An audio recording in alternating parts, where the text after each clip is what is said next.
자, 안녕하십니까. 이번 시간에는 노자에 대해서 다뤄보도록 하겠습니다. 자, 우리 신선 같은 모습의 노자, 우리 한번 보도록 할 거예요. 자, 무의 자연의 윤리 단원에 해당되는 바로 노자가 되겠는데, 자, 노자가 이제 도가사상을 일으킨 바로 그런 사람이라고 할 수가 있거든요. 아니, 교과서, 우리 교육과정 순서에는요, 유가윤리가 먼저 나오고, 그 다음 불교, 그 다음 도가도교 사상이 나오는데, 자, 분명히 우리가 공자, 맹자, 순자, 우리 중간에 이제 묵자도 겸사겸사 다뤘죠. 그리고 나서 한비자도 겸사겸사 다룰 거라고 했었는데, 왜 여기 뒤엔 다 건너뛰고서 왜 노자를 먼저 하나요? 라고 할 수가 있잖아요. 자, 그렇게 하는 이유는 시대적인 흐름을 따라서 사상가들을 보기 위해서 그렇게 하는 것입니다. 자, 우리 교육과정상의 순서는요, 유가 윤리 사상을 시대적으로 쭉, 그 다음에 다시 과거로 돌아가서 불교 윤리 사상을 시간 순서대로 쭉, 그리고 또 다시 과거로 돌아가서 노자, 장자, 도가 윤리 사상을 과거에서부터 쭉 이런 식으로 하는 거기 때문에 시대를 왔다 갔다 하는 측면이 있어요. 물론 이것도 전 좋은 방식이라고 생각을 하지만은 제 개인적인 생각으로는 제가 원하는 방향은 일단은 춘추 전국시대를 다 다루는 거예요. 춘추 전국시대에 공자, 맹자, 자, 공자, 맹자, 순자, 그리고 묵자, 그리고 한비자, 그리고 노자, 장자가 있는데 이들을 한꺼번에 먼저 다루고 나서 다른 사상을 이어서 하려고 하는 이유는 무엇이다? 왜냐면요. 같은 이제 시대적인 기간에 있었기 때문에 물론 같은 시간 속에 살았던 건 아닙니다만은 큰 틀에서 춘추 전국시대 속에서 살았기 때문에 또 중국 안에서 또 이들이 또 서로 영향을 주고받았잖아요. 누가 누구를 비판하고 누가 누구의 영향을 받고 이런 식의 내용들이 나옵니다. 다른 사상가들을 이해하기 위해서 또 다른 영역에 있는 춘추 전국시대 사상가들을 이해할 필요가 있는 거예요. 예를 들어서 자, 노자를 이해하면요. 순자와 한비자를 이해하기가 쉽습니다. 물론 우리가 순자는 맹자 뒤에 이미 바로 다뤘습니다만은 특히 한비자의 그런 통치는 무위의 통치를 어느 정도 좀 가지고 온 측면이 있거든요. 무위는 노자가 말한 거이기 때문에 이런 걸 얘기할 수밖에 없고요. 또 이제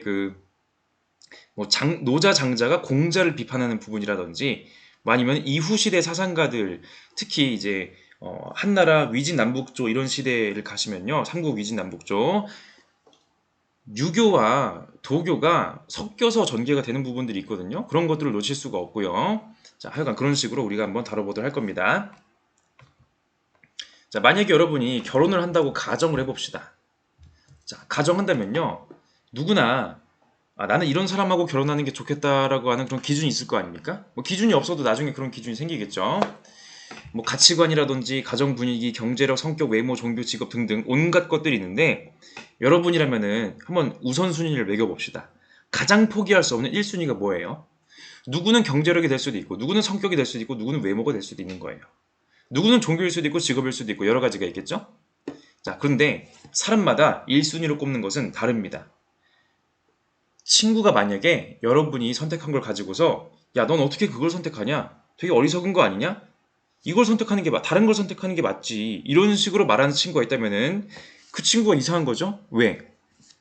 여기서 정하는 것은 사람마다 상대적이기 때문에 어떤 하나를 우위에 있다라고 가정을 할 수가 없는 거죠. 자, 이거는 개인마다도 다르고요. 집안마다도 다르고요. 국가마다도 다르고 문화마다도 다르고 시대마다도 다른 거예요. 절대적이지가 않기 때문에 특정한 하나에 집착을 하고 특정한 하나에 얽매여 있으면은 스스로를 괴롭히는 것밖에 안 됩니다. 나는 무조건 외모가 최고야. 이렇게 내가 생각한 눈의 크기, 뭐 쌍꺼풀의 직경 이런 거 아니면 안 돼. 여기에 얽매여 있으면요 괴로워지는 겁니다. 이런 얘기 한번 해보도록 할 거예요. 자, 노자. 그는 누구인가? 잘 몰라요. 노자는요, 굉장히 신비한 그런 인물. 그러니까 정확하게 뭐라고 하기 어려운 인물이거든요. 전설 속의 인물 노다입니다. 혹은 초나라 인물 이이다? 여러 가지 설이 있긴 해요. 그 노자의 그 노자를 쓰는 이유가 뭐냐면은 태어날 때부터 이제 엄마 뱃속에서 나왔을 때부터 노인의 모습이었다라고 해가지고 뭐 노자다 뭐 이런 말도 있고 아니면 귀가 굉장히 컸다라고 해가지고 귀 이자를 써가지고 뭐 이이다 뭐 이런 식의 말도 있고요. 설은 굉장히 다양합니다. 뭐 책이라든지 그런 문서를 관리하는 그런 역할을 했었다라는 뭐 그런 설도 있고 하여간 이런 전설이 있는데 70세가 넘어서 은둔을 하려고 해요. 야, 이 세상 속에서 이젠 됐다. 속세를 피해서 조용한 곳에서 이제 생을 보내도록 하자. 은둔하려고 함곡산 부근에서 이제 가는 이제 와중에 자, 누군가가 붙듭니다. 노자 선생님이 비범한 인물을 알아보고서 선생은 세상을 피해 숨으려 합니다만 그 전에 제발 저를 위해서 가르침을 남겨주소서라고 부탁을 해요. 그러자 노자는 죽간에 바로 그 자리에서 5천여자를 남기고서 소를 타고서 떠났다고 하네요. 그 책이 바로 뭐다? 노자의 이름을 붙인 바로 노자다라고 하네요. 노자의 노자. 이후에 도를 닦고 양생하여서 160세 혹은 뭐 200여 세까지 뭐 살았다는 뭐 그런 설이 있습니다. 굉장히 신선 같은 인물이죠. 신선이라는 것 자체가 또 이제 또 우리 도가도교 사상에서 빼놓을 수가 없습니다. 자, 노자의 실체만큼이나 또 그의 책도 역시 굉장히 부정확한 그런 출처를 가지고 있는 불분명한 거죠. 이제 도대체 정확히 언제 쓴 거야? 어디서 쓰여진 거야? 잘 몰라요. 노자의 책 노자라고도 하는데 이 책의 구성이 앞부분에는 도라는 것에 대한 이야기를 하고요. 뒷부분에선 덕이라는 것에 대한 이야기를 하기 때문에 도덕경이라는 이름으로도 불립니다. 둘 다 통용되는 말이에요. 순자는 이 책에 대해서 비평하고 장자는 찬양하고 한비자는 해설하고 설명하였음. 노자의 노자, 이 도덕경이라는 책이 이후에 다른 사상가들에게 상당히 많은 영향을 주었다는 것을 우리가 짐작해 볼 수가 있겠습니다. 순자는 미리 우리가 배웠지만은 한비자 같은 경우에는 이제 노자 내용을 기억하면은 이제 좀 더 편하다는 점을 제가 앞서 말했던 바가 있죠. 장자는 노자랑 비슷한 점이 엄청나게 많아요. 노장사상이라고 할 정도로 말이에요. 자, 노자와 장자의 사상. 자, 준추전국 시대에는 제자백가라고 해가지고 사회 혼란에 대해서 여러 가지 대책들이 막 난무했던 시대였잖아요. 자, 공자의 유교 사상, 묵자의 그런 묵가 집단, 그리고 이제 노자로부터 시작된 도가 사상이 굉장히 큰 영향력을 끼쳤다. 사상적으로는 유가 사상과 이제 도가 사상의 영향력이 굉장히 크다고 볼 수가 있겠네요. 우리 유교 사상은 뭐라 했습니까? 공자, 맹자, 순자가 세상이 이렇게 혼란스러운 이유는 뭐다? 인간의 도덕성이 바로 세워지지 않았기 때문이다. 물론 이제 맹자 같은 경우에 성선설, 뭐 순자는 성악설 이렇게 말했지만 중요한 건 뭐예요? 사람들이 도덕적이지가 않고 사회와 공동체가 국가가 도덕적이지가 않기 때문에 세상이 이런 모양인 거다. 그러므로 도덕적으로 바로 세워서 그런 나라, 그런 세상을 만들자. 이게 바로 유가 사상의 목적이었다면은 도가 사상은 그런 당신들이 말하는 덕은 뭐다? 개인의 삶을 억압하는 거다. 개인의 삶을 중시하고요. 혹시 지금 이 시대가 국가가 사회 제도나 규범들이 개인의 삶을 억압하는 거 아닐까? 혹은 개인의 생명을 함부로 죽음으로 몰아넣는 게 아닐까? 생명을 너무 경시하는 거 아닐까? 혹은 개인의 자유를 너무 많이 뭉개고 있는 것이 아닐까? 이런 식의 문제 제기를 하는 것이 바로 도가 사상이 되겠네요. 자, 노자와 장자에 의해서 구체화되었다라고 해가지고 노장 사상이라고도 합니다. 우리 유가 사상가들은요, 공자 맹자 그랬잖아요. 자신의 정치적 이상을 실현하기 위해서 세상에 직접 나가서 제후들을 설득하러 다녔어요. 세상을 바꾸려고 직접 움직입니다. 노자는 은둔했죠. 자, 이런 데서부터 벌써 이제 그런 느낌의 차이가 느껴지실 겁니다. 자, 우리는 이번 시간 노자 위주로 한번 보도록 할 텐데요. 자, 노자가 보기에 사회적 혼란은 뭐 때문이다? 사람들이 그릇된 인식과 가치관, 잘못된 생각을 하고 있어요. 잘못된 생각 때문에 잘못된 사회제도가 도출되고 사람들이 힘들어지는 겁니다.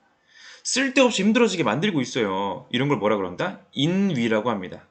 지난번에 순자할 때도 인위와 무위 개념을 잠깐 본 적이 있었죠. 인위는 뭐다?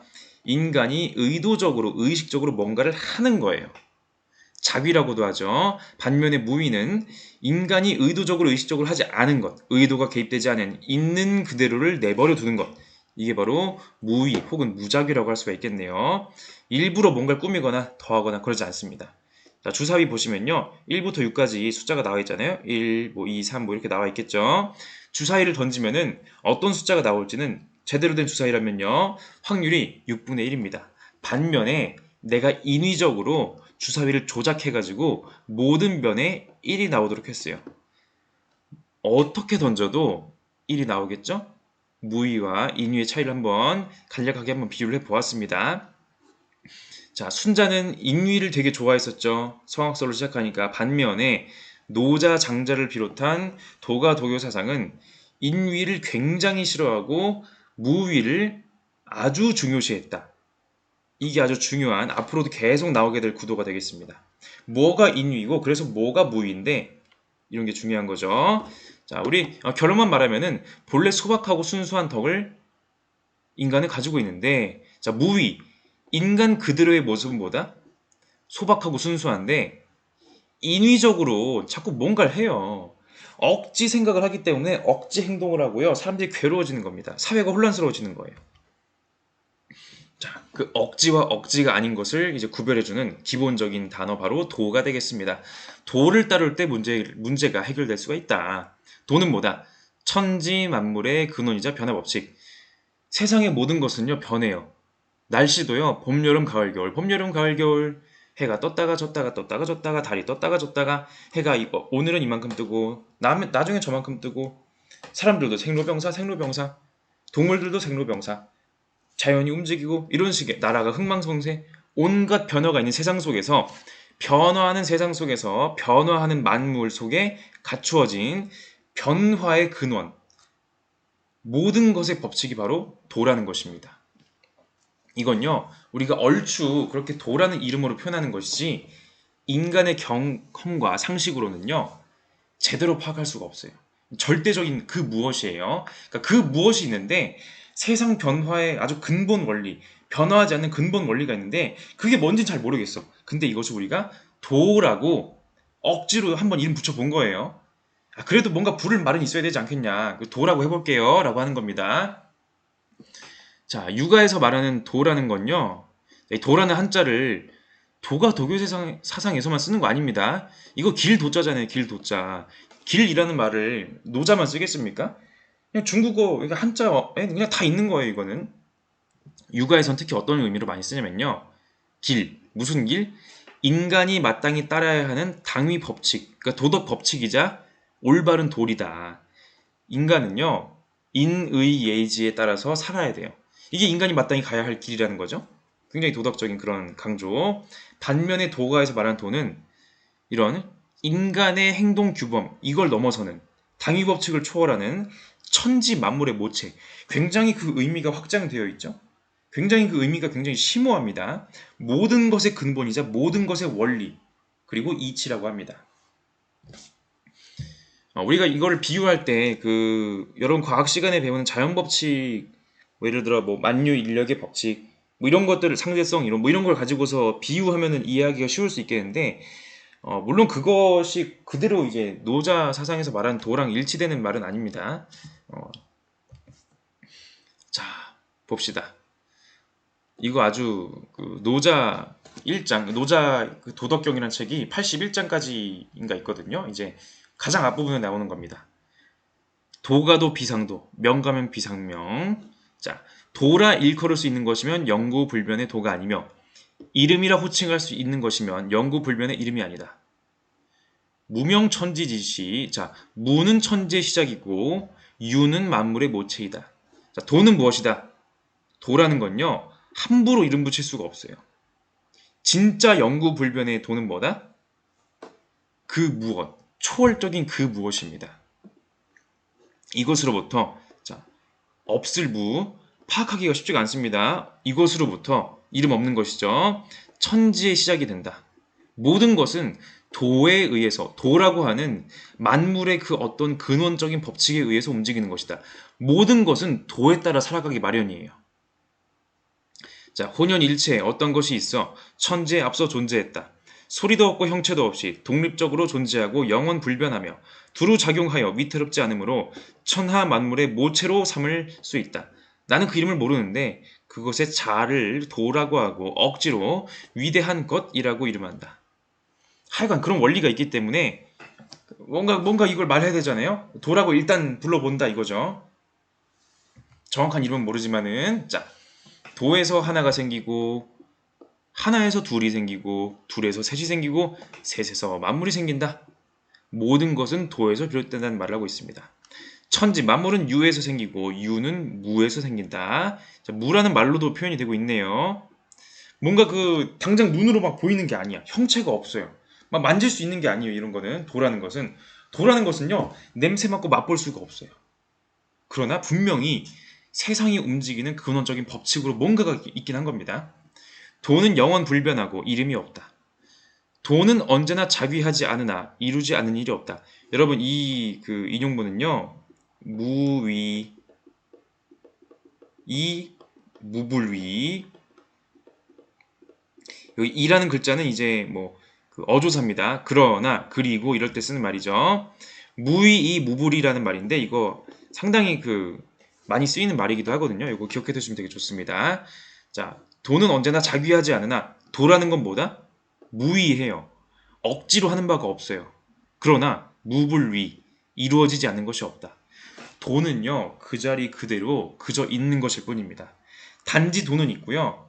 도가 굳건하게 있는 이 상황에서 천지 만물이 도에 따라서 그대로 이루어지는 거예요. 도가 억지로 이래라 저래라 명령할 필요가 없어요. 그냥 모든 천지 만물은 자연스럽게 그렇게 되는 거예요. 자, 당연히 육아의 하늘 관점도 인정하지 않겠죠?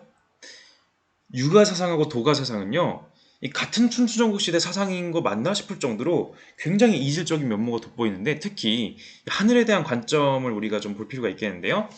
자, 하늘, 천에 대한 관점, 육아 사상에서는 주제지천, 의리지천, 운명지천, 인간의 도덕과 그리고 그런 하늘의 운행, 그런 천지, 신명, 이제 옥황 상제 이런 존재가 인간의 도덕에 관여한다. 인간의 운명에 관여한다. 이런 식의 입장이었잖아요. 거부합니다. 하늘은 뭐다? 천은 뭐다? 자연이다. 스스로 그러한 것일 뿐이다. 자연지천으로서 입장이 되겠네요. 대도는 광범하며 무소부재하다. 만물이 그것에 의지하여 생존하지만 한마디의 말이 없다. 공을 이룩하지만 그 명성을 누리지 않으며 만물을 감싸 양육하지만 주제자로 자처하지 않는다. 하늘이 인위적으로 인간의 도덕에 개입하거나 그러지 않습니다. 인간이 어떤 식의 행동을 하더라도 하늘이 개입해주는 게 아니에요. 상 주고 벌 주고 그런 거 아닙니다. 자, 사람은 땅을 본받고 인법지, 땅은 하늘을 본받고 지법천, 하늘은 도를 본받고 천법도, 도는 자연을 본받는다. 도법 자연, 도는 뭐다? 스스로 그러한 모습입니다. 도가 말하는 하늘의 관점은요, 그냥 스스로 그러한 걸 뿐이에요. 억지로 뭔가를 하는 게 아닙니다. 자, 참고로 여기서 말하는 자연이라는 글자는요, 자, 스스로 자자에 그러할 연자를 써가지고 스스로 그러한 억지 인위를 가하지 않아도 자연스럽게 그렇게 움직일 수밖에 없는 그런 걸 말하는 것이지 오늘날의 그 environmental 해가지고 자연환경이라는 말을 고지고대로 의미하는 건 아니에요. 물론 그 영어 단어를 자연이라는 말로 번역하는 것도 뭔가 그런 의도는 있긴 해요. 이런 의도가 있긴 하지만은 동의어까지 보기는 좀 어렵다는 거죠. 자, 하늘과 땅은 어질지 않으며 천지불인 만물을 그저 지프로 만든 개처럼 여길 뿐이다. 하늘은요, 인간을 지프로 만든 개처럼 여긴대요. 지프로 만든 개. 여러분, 지프로 만든 개를 볼 때 어떤 감정이 드나요? 이야, 지프로 만든 개를 보면서 정말 사랑의 마음이 느껴진. 아니요? 그냥 멀뚱멀뚱 보는 거예요. 그냥 보는 거예요. 마찬가지. 하늘도 인간에게 그냥 아무 감정 없다는 겁니다. 인한 감정 없어요. 부모에게 효를 했다고 해서 하늘이 감동해주고 그런 거 아닙니다. 여러분 이 구도 어디서 많이 보지 않았어요? 그죠? 지난번에 봤었던 순자 있죠? 순자도 하늘에 대한 관점이 노자랑 비슷하다는 걸 알 수가 있겠네요. 공자, 맹자식의 하늘 관점이 아니라 노자식의 하늘 관점을 이제 채택하고 있는 어쩌면 이런 면모에서 순자가 그런 유학 사상의 이단화로 취급받았던 게 아닐까 싶기도 해요. 자, 중요한 건 뭐다? 천지 만물의 근원적인 법칙, 모든 것의 근본, 모든 것의 시작, 도. 그게 도인데 여러분, 우리 모두는요. 절대적인 도의 관점에서 봐야 돼요. 계절이 변해요. 계절이 봄, 여름, 가을, 겨울. 인간도 생로병사하고요. 늙고 변하고 병들고 죽고 모든 것은 변해요. 하지만 변하는 것에 기본 원리, 절대적인 도는 있습니다. 절대적인 도의 관점에서 볼 때는 천지만물은 뭐다? 상대적이다. 도는 절대적이고요. 변화하는 천지만물은 상대적인 거예요. 즉 봄, 여름, 가을, 겨울이 왔다 갔다 한다고 해서 우리가 거기에 대해서 굳이 슬퍼하고 집착하고 봄이 가다니 너무 싫다. 여름 오기 싫다. 봄을 붙잡고 싶다. 뭐 붙잡아시나요? 본인만 괴로운 거예요. 그런 억지 생각하지 마세요.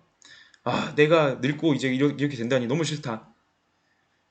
여러분, 늙는 거 자체를요, 오늘날에는 뭐 의학이라든지 여러 가지로 늦출 수는 있지만은, 늙는 건 그냥 자연스러운 거예요. 거기에 괜히 우리가 억지 마음을 품으면은, 인위적인 마음을 품으면, 우리만 힘들어지는 겁니다. 자, 사람들은 아름다운 것이 아름다운 줄로만 알지만 이는 추악한 것이고, 누구나 착한 것이 착한 줄로만 알지만 이는 착한 것이 아니다. 따라서 있음과 없음은 서로를 낳아주고 쉬움과 어려움은 서로를 이루어주며 길고 짧음은 상대를 드러내주고 높고 낮음은 서로를 다하게 하며 음악과 소리는 서로 화합하고 앞과 뒤는 서로를 뒤따른다. 여러분, 아름다울 미자와 추하다 추자, 못생겼다 추자, 뭐 착하고 나쁨, 선과 악, 그리고 있음과 없음, 유와 무, 쉬움과 어려움, 그리고 길고 짧음, 장단이죠. 이런 거 다 사람들이 평가하는 가치거든요.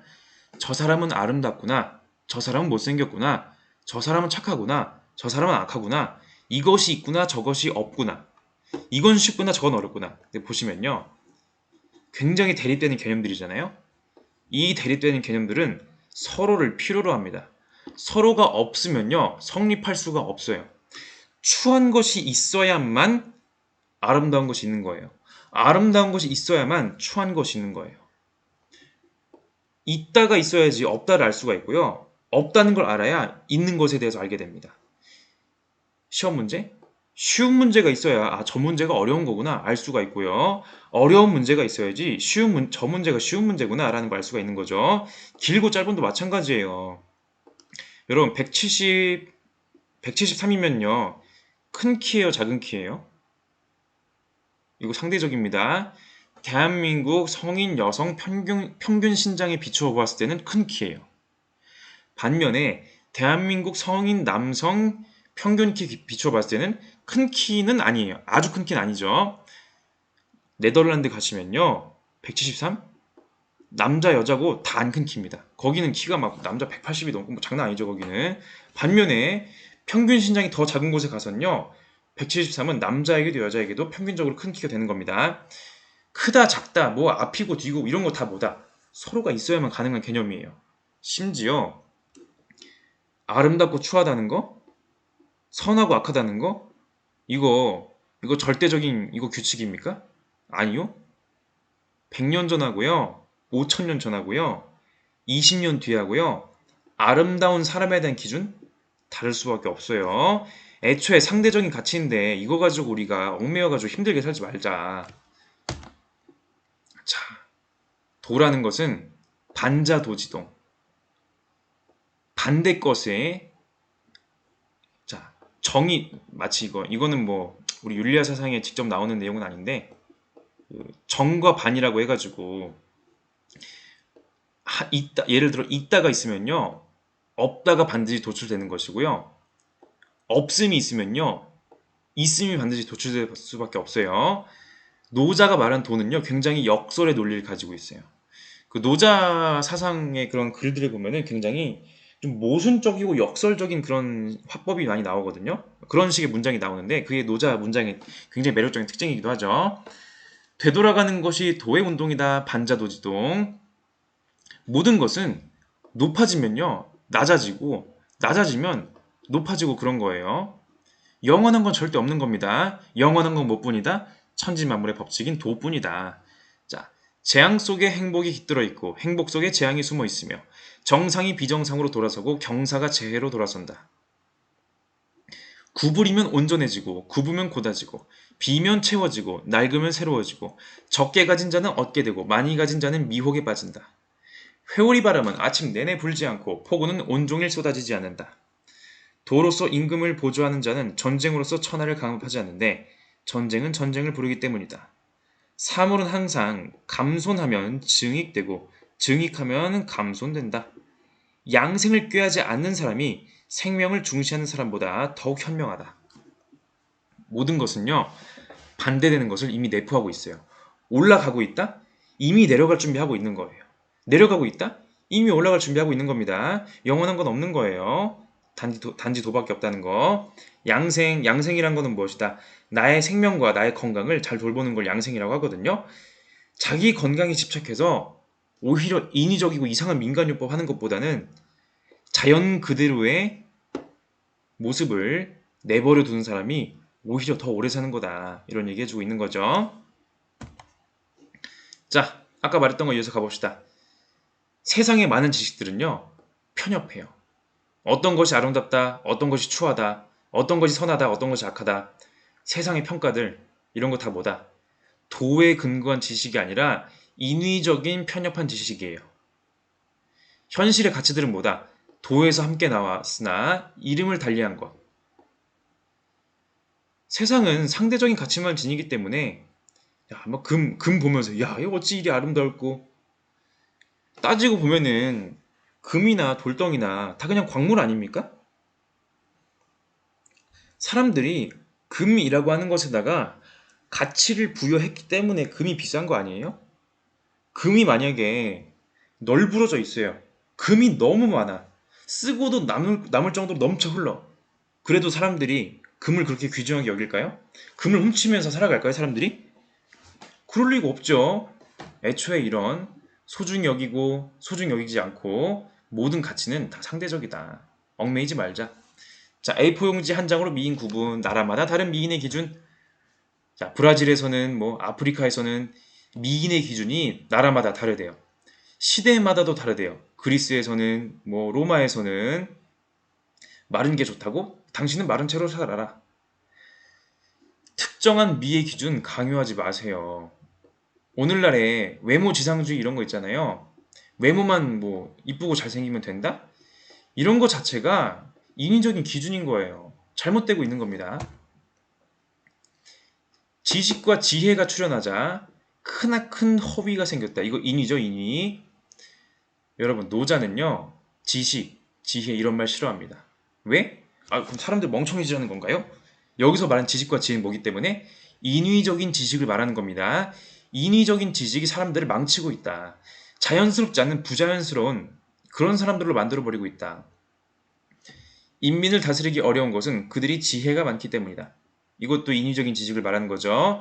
따라서 지혜에 바탕한 정치는 국가의 재앙이고 지혜에 바탕하지 않은 정치가 국가의 복리이다. 인위적인 지식을 버려야지 제대로 통치가 된다는 겁니다. 그래서 성인은 욕망이 없기를 욕망하기 때문에 희귀한 재화를 중히 여기지 않으며 배움이 없기를 배우기 때문에 뭇 사람의 잘못된 방식을 복구시킨다. 뭘로 복구시킨다? 무의한, 바로 그런 자연스러운 모습으로 복구시킨다는 거죠. 자, 옛날에 훌륭하게 도를 추구했던 분들은 인민을 계명시킨 것이 아니라 어리석게 했다. 이거 무슨 말이죠? 인위적인 지식을 주입하려고 한 게 아닙니다. 인위적인 지식으로부터 벗어나겠다는 것을 어리석게 한다고 표현하는 거예요. 우월감, 열등감, 귀하고 천함, 아름답고 추함, 이런 거에 대한 비교, 억지, 집착. 상대적이다. 야, 아내 친구 남편은 이렇게 하는데 나는 왜 이럴까? 야, 친구 남편은 연봉이 이런데 당신은 뭐야? 아니, 누구누구 된 아들은 이렇게 공부한다는데 너는 왜 그러니? 이런 식의 비교가 사람을 불행하게 만드는 거예요. 인정받아야 성공한 삶일까?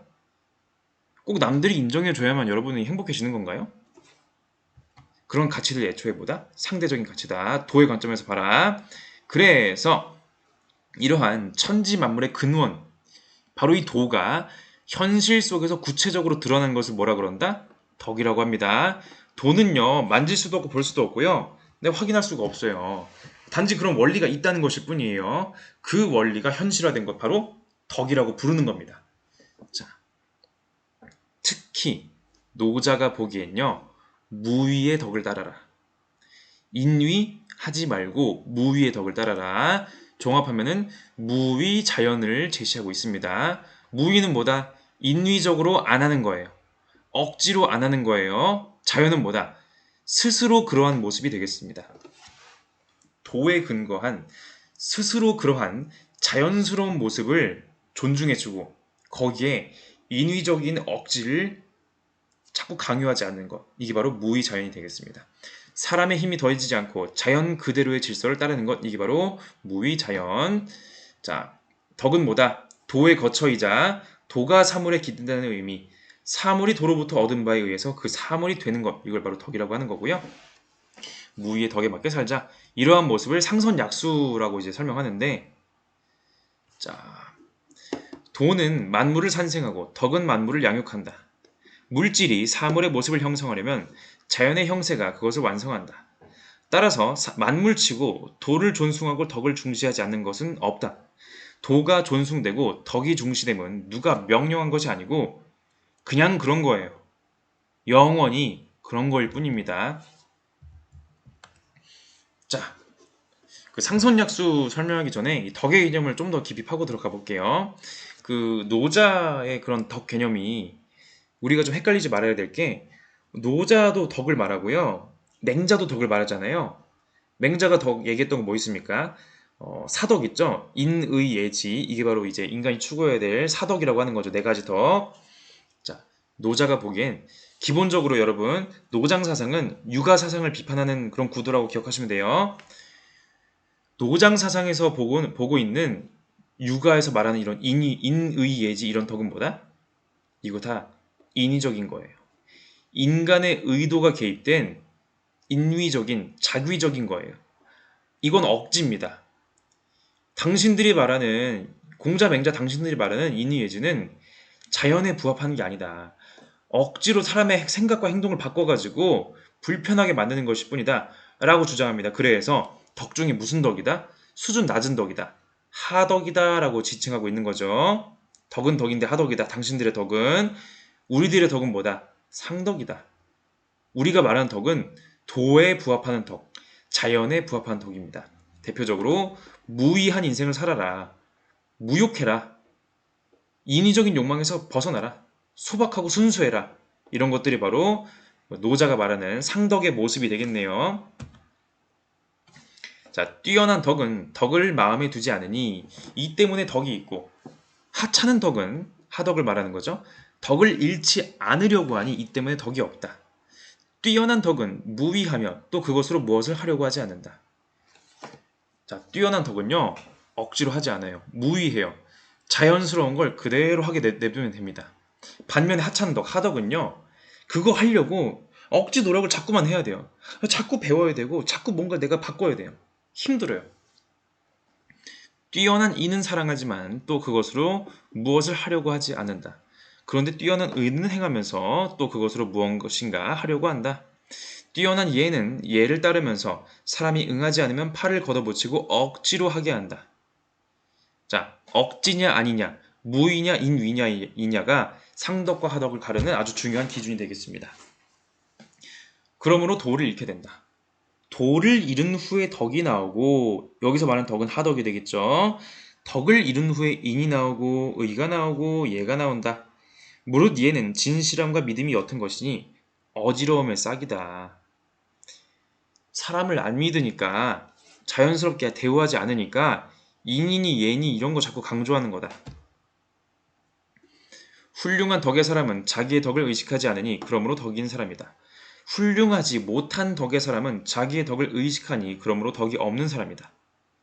여러분 훌륭한 사람은요. 아, 내가 덕이 있구나.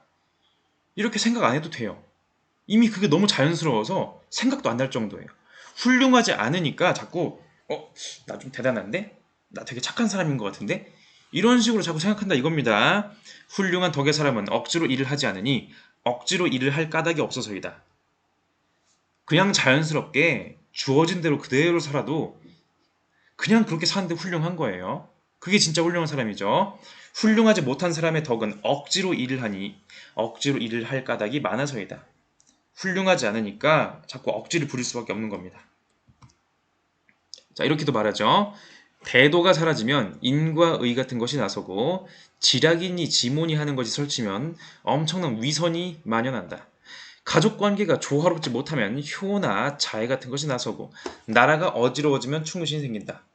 육아사상가들이 말하는 인의예지 이런 사덕은 뭐다? 인위적인 것이고 그런 인위적인 것을 말하는 것은 사회가 혼란스러우니까 도가 무너졌으니까 이런 억지 덕을 강조하는 것일 뿐이다. 그렇게 얘기해주고 있는 거죠. 애초에 도에 따라 잘 돌아간 세상이었으면 이런 억지 덕을 강조할 필요도 없었을 거예요. 자, 인위와 무위의 관점 한 번 더 기억하시고요. 자, 이제 상선 약수 가보도록 하겠습니다. 무위 자연을 기억하시면서 이러한 모습을 물로 비유하거든요. 상선. 최상의 선은 마치 뭐와 같다? 물과 같다. 상선약수. 물의 선함은 만물을 이롭게 하지만 이 만물, 여러분 물은요 만물을 이롭게 해요. 물이 있으면 농사도 되고요. 물이 있으면 생명이 유지가 돼요. 물은 굉장히 중요하게 이루은 것이죠. 동시에 물은 다투지 않습니다. 부쟁. 자, 물이 갈 길을 가다가 뭔가 막히는 것을 만났어요. 물이 어떻게 합니까? 물은요 막히는 돌을 돌아서 갑니다. 싸우는 게 아니에요. 여러 사람이 싫어하는 낮은 위치에 처한다. 처하가 되겠죠. 물은요 높은 곳에서 낮은 곳으로 가요. 사람들은 무조건 높은 곳으로만 가려고 그렇게 피 튀기게 막 싸워요. 물은 낮은 곳으로 갑니다. 이런 식으로 물 같은 삶을 살아야지 세상에 다툼이 없는 것이다. 모두에게 이루어지게 하려고 해야지. 그리고 싸우지 말려고 해야지. 그리고 서로가 낮은 곳에 가려고 해야지. 그래야 사회 혼란이 종식된다. 이런 얘기를 해주고 있습니다. 자, 부쟁, 다투지 않음, 처하, 낮은 곳에 머무름, 이 만물을 이롭게 함. 이런 물과 같은 삶을 잘 실천하는 삶.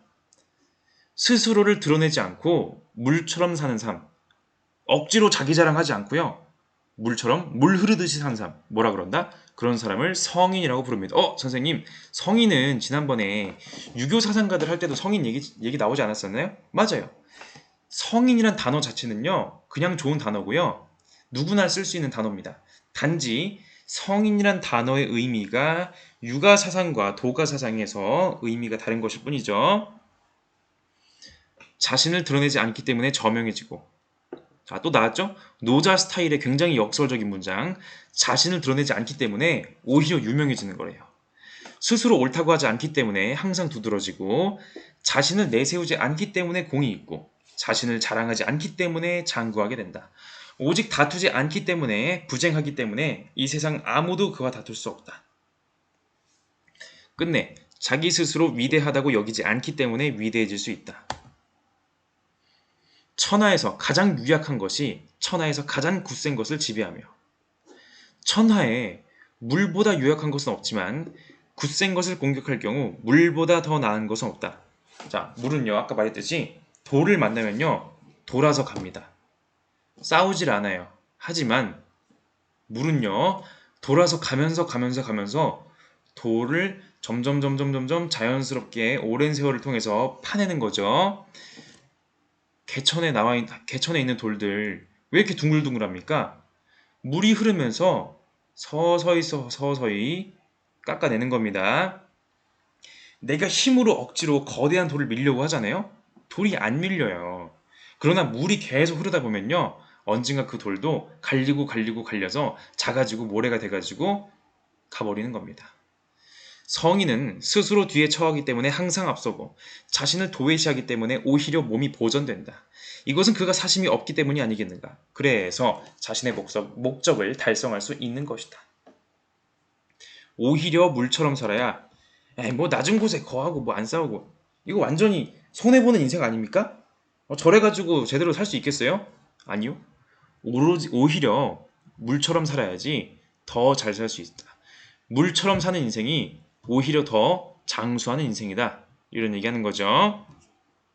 성인은 지나침을 배제하고 사치를 배제하고 극단을 배제한다. 완벽한 상태를 유지하려는 것은 그만두는 이만 못하다.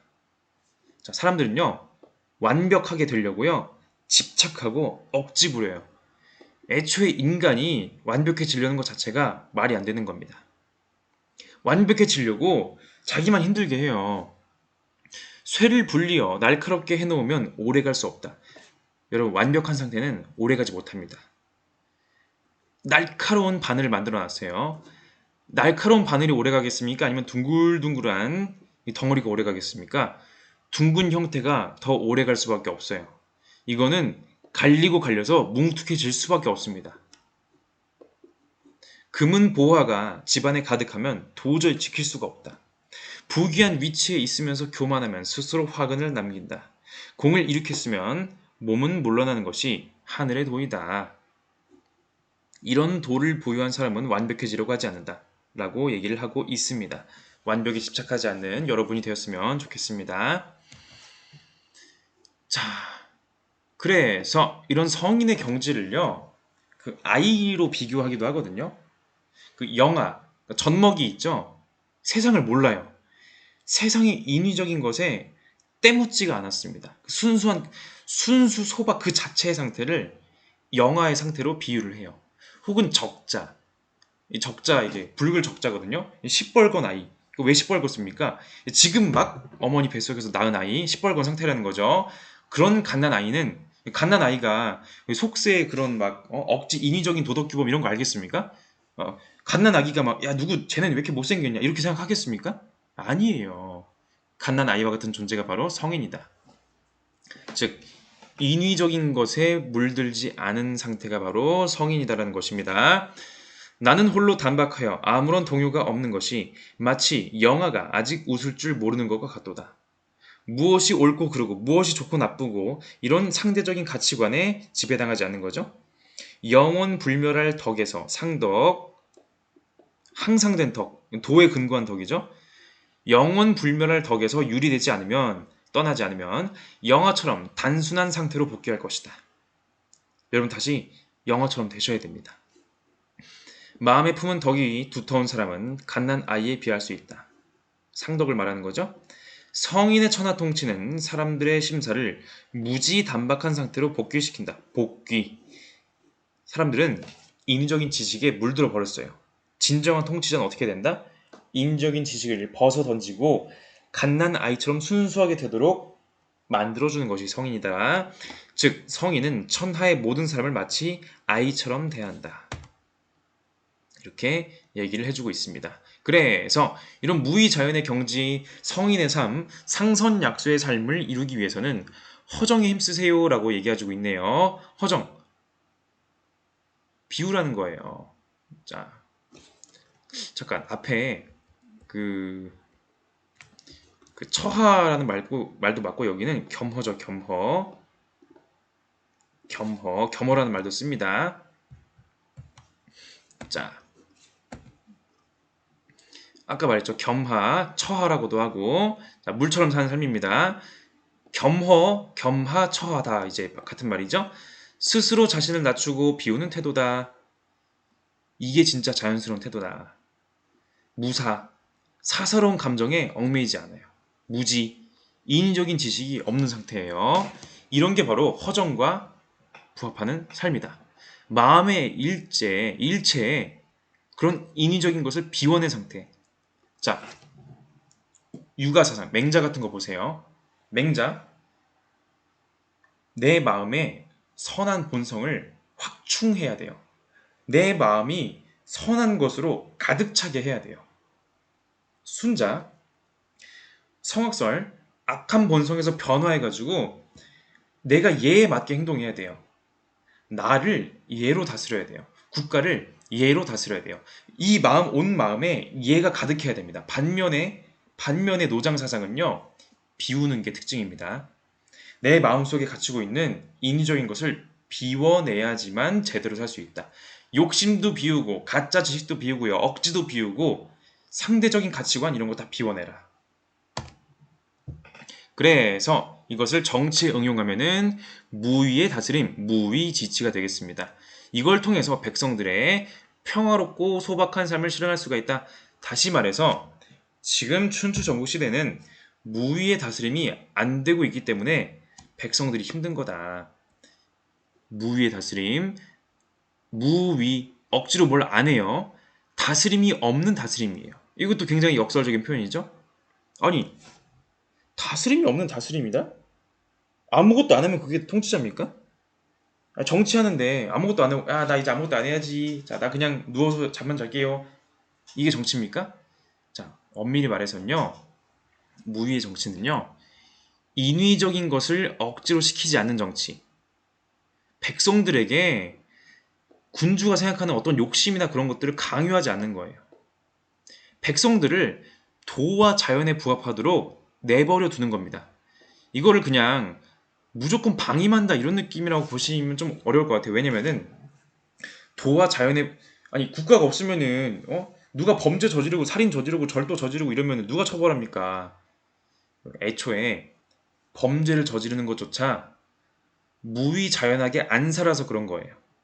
불필요한 욕심, 가치관 이런 게 문제인 거거든요. 그런 것에서부터 떠나게 해주는 것이 바로 노자가 말하는 무위의 다스림이다. 백성들이 무지하도록 인위적인 지식, 억지 지식 버리도록 무욕, 인위적인 욕망 욕구, 억지 욕망 버리도록 하는 것이 바로 이게 무위지치다. 무위지치하기 때문에 오히려 나라가 더 잘 다스려지는 거예요. 자, 무위 이 무불이 아까 말했던 거 있었죠? 돈은 언제나 자귀하지 않으나 이루지 않는 일이 없다. 백성들을 무위하게 만들어주기 때문에 백성들이 무위하게 됐잖아요. 오히려 나라가 더 잘 다스려집니다.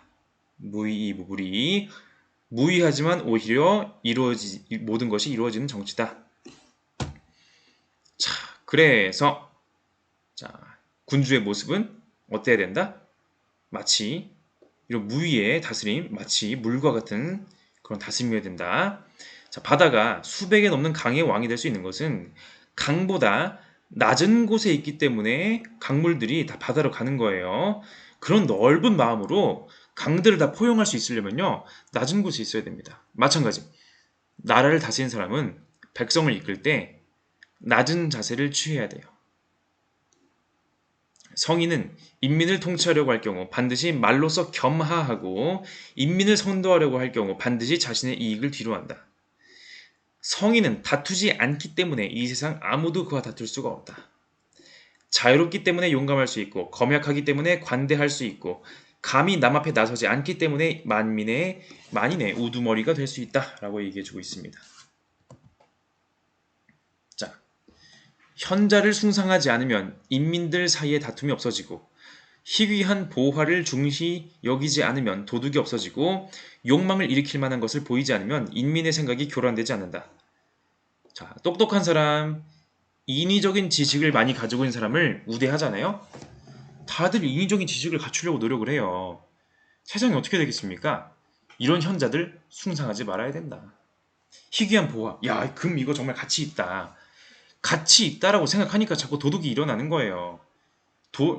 금은 보화 이런 거 그냥 돌덩어리 취급해야 됩니다. 욕망을 일으킬 만한 것들 이런 거에 얽매이지 말자. 정치는 뭐다? 무지와 무욕을 지향하는 정치여야 된다. 백성들로 하여금 자 여기서부터 읽어볼게요. 성인의 정치는 백성들의 마음을 비우게 해주고 채우는 게 아닙니다. 비우는 거예요. 배를 채워주며 뜻을 약하게 해주고 뼈를 튼튼하게 해주는 것이다. 항상 백성들로 하여금 알미 없고 인적인 지식이 없고 욕심이 없게 하여 저 아는 자로 하여금 감히 손댈 수 없게 하는 것이다. 이와 같은 무위를 행하기만 하면 다스려지지 않는 경우가 없게 된다. 자, 인위적인 규범, 인위적인 가치, 인위적인 지식, 세속적 욕망 이런 거 다 없애고 비우자. 천하에 규제와 금령이 많아질수록 인민은 더욱 빈궁해지고 민간에 예리한 무기가 많아질수록 국가는 더욱 혼란해지고 인민의 기술이 공교로워질수록 유해한 기물들은 더욱 많아지고 법령이 정비될수록 도적은 더욱 늘어난다. 아니, 법이 굉장히 정교해지면 좋은 거 아닌가요? 법이 정교해진다는 것 자체가 사회가 자연스럽게 다스려지지 않는다는 걸 의미하는 걸 뿐이에요. 예리한 무기가 많아진다? 여러분, 무기가 발전을 해요. 옛날 칼, 활, 전차, 많죠. 대포, 폭격기, 핵무기.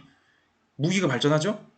심지어 요새는 생화학 무기 같은 것도 막 나옵니다. 생물학 무기, 화학 무기. 무기가 발전했더니 세상에 평화가 찾아왔나요? 아니요? 더 혼란스러워졌어요. 기술이 발전하잖아요. 자, 우리 과학기술 만능론. 뭐 환경 문제, 뭐 사회 문제 이거 전부 다 과학기술로 해결 가능하다. 정말로 과학기술이면 모든 게 해결될까요? 과학기술로 해결되는 사회 문제 있습니다. 동시에 과학기술 때문에 초래되는 사회 문제들도 있어요. 과학기술이 발전은 발전할수록 우리는 새로운 도덕 문제를 접할 수밖에 없습니다. 자, 천하라는 신비한 기물은 결코 자기의 대상이 될 수 없다. 억지로 자귀하는 자는 그르치고 한사코 집착하는 자는 상실한다. 인민의 태평성세를 어렵게 하는 것은 통치자의 자귀 때문이다. 그 때문에 태평성세가 어렵게 되는 것이다. 내가 자귀하지 않으면 무의하면 인민은 저절로 순화되고 내가 조용함을 좋아하면 인민은 저절로 바르게 된다. 내가 일을 버리지 않으면 인민은 저절로 부유해지고 내가 욕심을 없애면 인민은 저절로 질박해진다. 자, 우리 국가의 통치자도 그렇고요. 뭐 예를 들어 회사의 사장님일 수도 있고요. 뭐 학교에서는 뭐 선생님일 수도 있고 아니면 교장 선생님일 수도 있고 아니면 여러분 가정에서는 뭐 가장의 노릇을 하는 어떤 분이 있을 수도 있겠죠. 자, 누구든지 간에 이끄는 사람이 자꾸 뭔가 쓸데없는 일을 벌이잖아요. 밑에 사람들만 힘들어지는 거예요. 억지로 이상한 거 하지 마라. 그런 얘기하는 겁니다. 자, 그래서 자, 어떤 나라여야지 무위의 다스림이 잘 된다? 혹은 무위의 다스림이 잘 되어서 이런 나라를 만들어야 된다. 바로 노자가 말한 이상사회의 소국 과민이 되겠습니다. 소국, 국가가 작아요. 과민, 백성이 적어요. 작은 영토, 적은 백성. 소규모의 나라에서 무위지치하는 겁니다. 인위적인 제도와 규범으로 운영되는 거대한 통일제국 안 돼요. 춘추 전국시대 사람들은요. 어떻게 하면 이 춘추 전국시대를 다 끝내고 통일제국을 이룰까? 이런 거에 관심을 가지고 있어요. 어떻게 하면 옛날 주나라처럼 천하의 지도자가 돼볼까? 우리 어떻게 하면 다 통일해볼까? 이런 거에 관심이 있는 거거든요. 노자는 오히려 역발상. 아니, 오히려 통일하지 말자. 통일하면요, 나라가 커지잖아요. 나라가 커지면요, 큰 권력이 있어야 되고요. 큰 규범이 있어야 되고요. 더 정교한 법이 있어야 돼요. 그만큼 더 많은 인위적인 다스림이 있을 수밖에 없어요. 나라가 커지면 통일제국이 되면 인위만 늘어나고 백성들만 힘들어집니다. 나중에 보시겠지만 진시황 통일했죠, 그죠? 백성들이 편해졌나요? 자, 소국가민 얘기 한번 보도록 할게요. 나라는 작고 백성은 적다. 10가지, 100가지 기기가 있으나 쓰이지 않도록 한다. 문명의 이기 이런 거 중요하지 않아요. 백성들로 하여금 죽음을 무겁게 여기도록 하여 멀리 옮겨가지 않게 한다. 비록 배와 수레가 있어도 탈 일이 없으며 갑옷과 병기가 있어도 펼칠 일이 없다. 백성들이 다시 노끈을 메어 쓰도록 하고 자기가 먹는 음식을 달게 여기며 그 옷을 아름답게 여기고 그 거처를 편안히 여기며 그 풍속을 즐기게 한다. 또한 이웃나라가 서로 바라보이고 닭이 울고 개가 짖는 소리가 서로 들려도 백성들이 늙어 죽을 때까지 서로 왕래할 일이 없다. 저 옆에 마을급이네 거의. 옆에 국가에서 개 짖는 소리가 들려요. 뭐 그런갑다. 굳이 궁금해하지도 않고요. 쳐들어갈 일도 없고요. 물건 뺏을 일도 없어요. 그게 바로 소국가민의 평화로운 삶이 되겠네요. 문명이 발달하고 나라가 커지는 게 도에 맞는 삶, 인간의 자연스러운 삶을 보장해 주는 게 아닙니다. 강대국이 되려는 강박, 이기심, 탐욕. 지금 전 세계 모든 나라가 이런 탐욕에 휩싸여 있어요. 더 큰 군대, 더 강한 군대, 더 정교한 무기, 더 무시무시한 핵무기 이런 거 자꾸 생각하고 있다니까요. 뭐다? 갈등과 분쟁의 원인일 수밖에 없습니다. 자연에 따른 소박한 삶, 이거를 국가에도 적용해야 됩니다. 국가의 규모가 커질수록 억압의 힘도 강해지는 법이니까요. 자, 이런 식으로 노장 사상의 첫 번째인 노자 사상을 보았습니다. 노자 사상에 도에서부터 출발해가지고 가치관에 대한 그 가치관 규범에 대한 판단 그리고 물과 같은 삶, 무의와 무욕, 무의 자연 그리고 성인의 삶 그리고 이것을 정치에 적용한 내용까지 무의 지치, 무의 다스림, 소국 과민까지 우리가 이런 구도를 기억해 두시면서 이후에 나오는 장자에서부터 도교 사상까지 우리가 한 흐름으로 이어서 가보도록 하겠습니다. 자, 이상입니다.